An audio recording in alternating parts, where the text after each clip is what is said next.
The Book of Leviticus, Chapter 26, from the Sunday School Bible, 1445 BC. Copyright, the Sunday School Bible, LLC, 2025. All rights reserved. Idols. The Lord, Yahweh, continued speaking to Moses. You must not make idols, graven images, a standing stone pillar, or decorated stones in your land to bow down to. I am the Lord Yahweh, your God.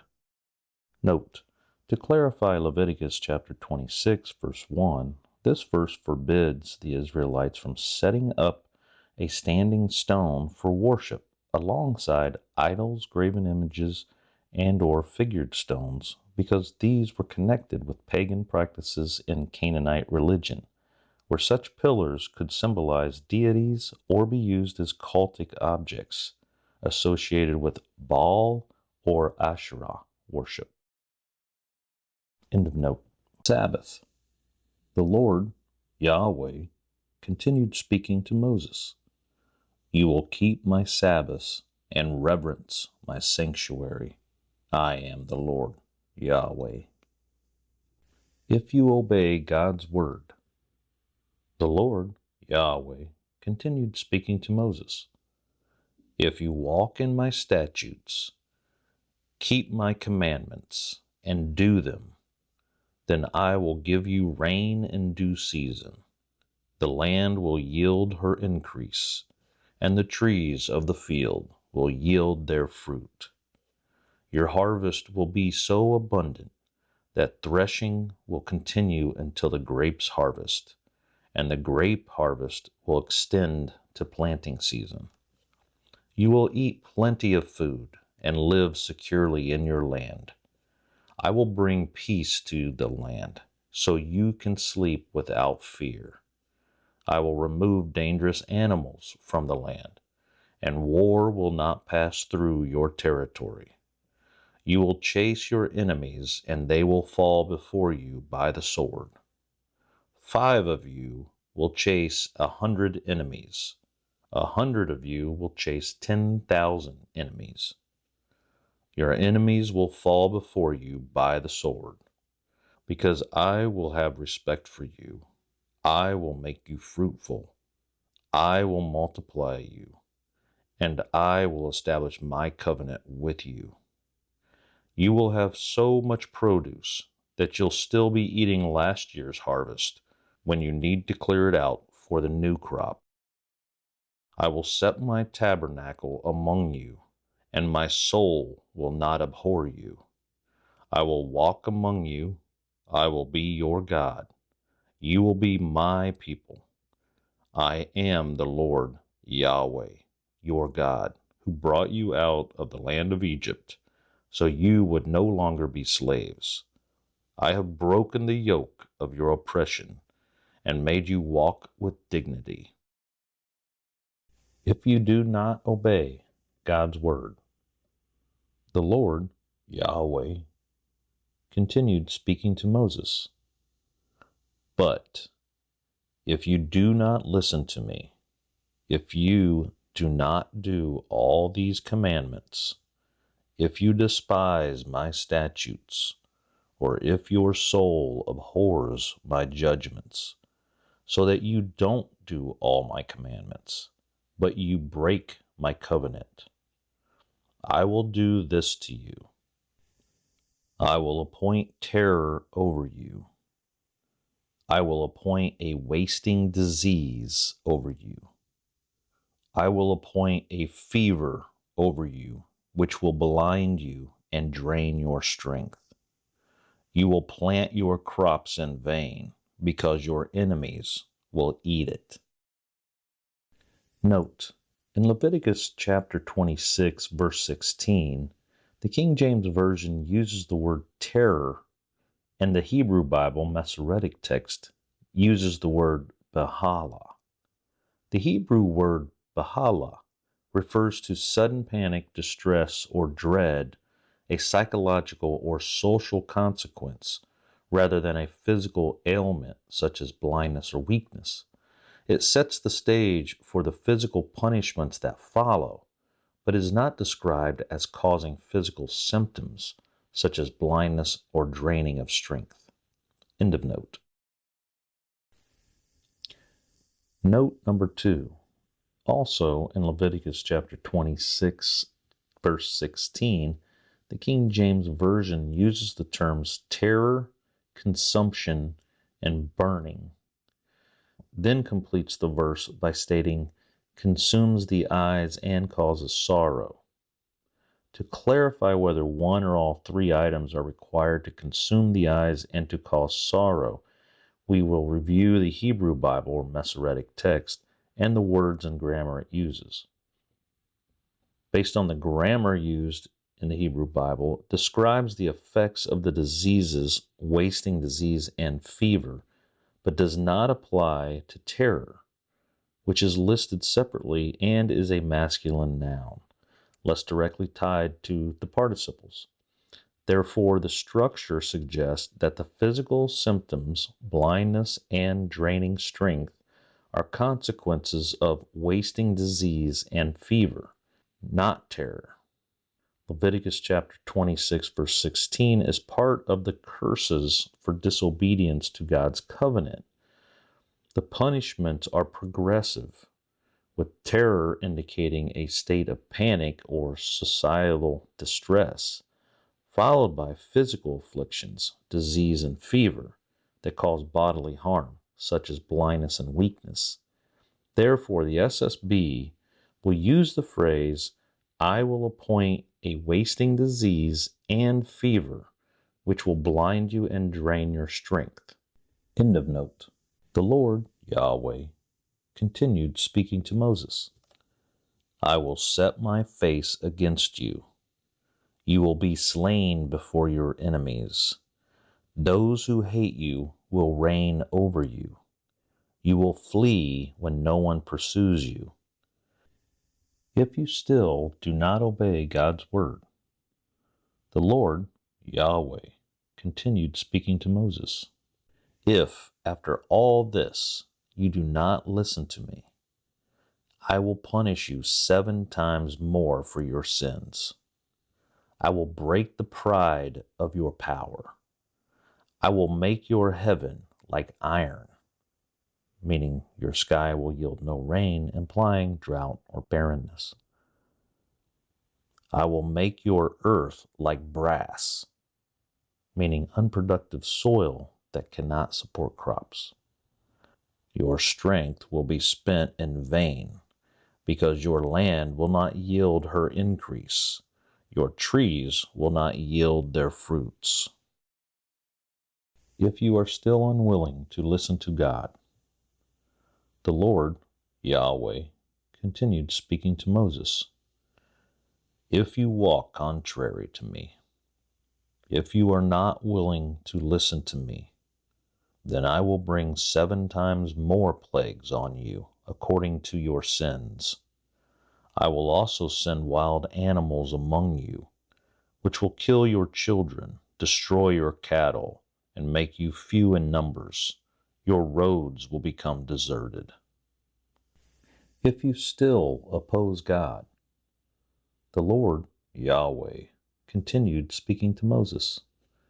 If, despite these punishments, you are not disciplined to obey me, but continue to oppose me, then I will also walk contrary to you.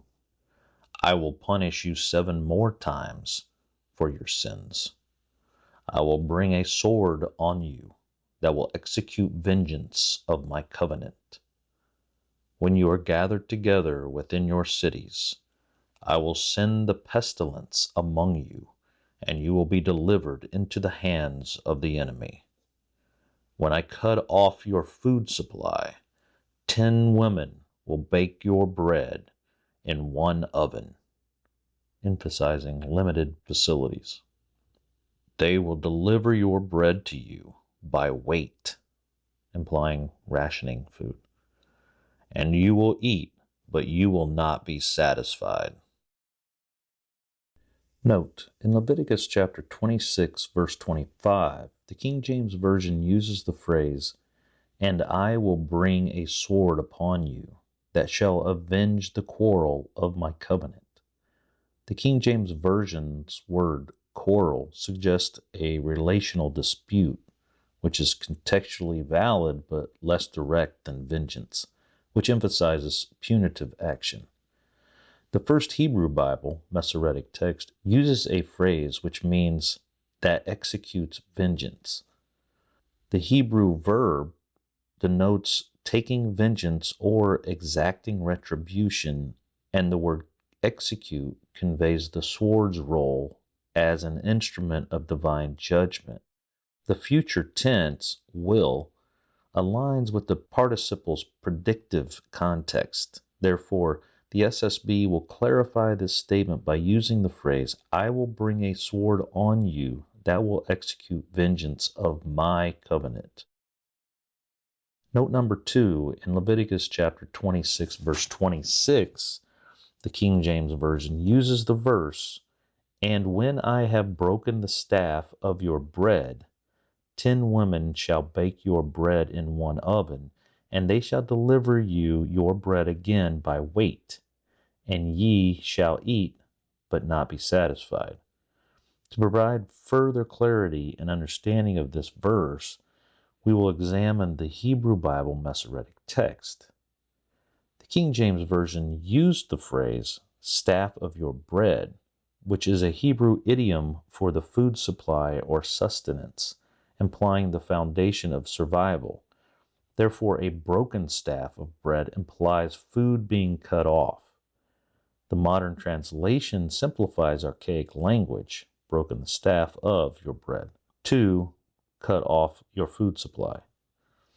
"Deliver by weight" becomes "ration by weight," while preserving the imagery of famine and scarcity. It clarifies the communal impact and the physical consequence. Therefore, the SSB will clarify and further define this critical verse by using, "When I cut off your food supply, 10 women will bake your bread in one oven. They will deliver your bread to you by weight, and you will eat, but you will not be satisfied." End of note. If, after all this, you still do not obey God, the Lord, Yahweh, continued speaking to Moses. "And after all this, if you do not obey me, but walk contrary to me, then I will walk in opposition to you in fury. I will also discipline you 7 more times for your sins. You will eat the flesh of your sons. You will eat the flesh of your daughters. I will destroy your high places. I will cut down your images and altars. I will cast your carcasses on the carcasses of your idols. My soul will abhor you. I will turn your cities into ruin. I will make your sanctuaries desolate. I will not smell the savor or aroma of your sweet odors. I will make the land desolate. Your enemies which dwell therein will be astonished to see it. I will scatter you among the heathen. I will draw out a sword after you. Your land will be desolate. Your cities will be waste and ruin. The land will enjoy her Sabbaths. As long as it lies desolate, you will be in your enemy's land. Even then will the land rest and enjoy her Sabbaths. As long as the land lies desolate, it will rest, because it did not rest in your Sabbaths when you lived on it. And on them who are left alive among you, I will send fear into their hearts in the lands of their enemies. The sound of a shaken leaf will chase them, and they will flee as fleeing from a sword. They will fall when no one pursues them. They will stumble over one another as if they were before a sword when no one pursues them. You will have no strength to resist or stand before your enemies. You will perish among the heathen. The land of your enemies will consume you. Those who remain among you will rot away in their iniquity in the land of your enemies, and will rot away in the iniquities of their fathers. But if you confess your sins, the Lord, Yahweh, continued speaking to Moses. But if they confess their iniquity or sins, if they confess the iniquity and sins of their fathers, if they acknowledge their trespass, which they trespassed against me, if they acknowledge that they have walked in opposition to me, if they acknowledge that I have walked in opposition to them, if they acknowledge that I brought them into the land of their enemies, if, at that time, their uncircumcised hearts are humbled, and they accept the punishment of their iniquity or sin, then I will remember my covenant with Israel Jacob. I will remember my covenant with Isaac. I will remember my covenant with Abraham, and I will remember the land. The land will be abandoned by them. The land will enjoy her Sabbaths, while she lies desolate without them. They will accept the punishment of their iniquity or sin, because they have rejected my judgments, and because their soul abhorred or despised my statutes. And after all that, when they are in the land of their enemies, I will not cast them away. I will not abhor or despise them. I will not utterly destroy them. I will not break my covenant with them, because I am the Lord Yahweh, their God. But I will remember for them the covenant of their ancestors, whom I brought out of the land of Egypt in the sight of the heathen, and that I might be their God. I am the Lord Yahweh. These are the statutes, judgments, and laws which the Lord, Yahweh, made between himself and the children of Israel, Jacob, on Mount Sinai by the hand of Moses.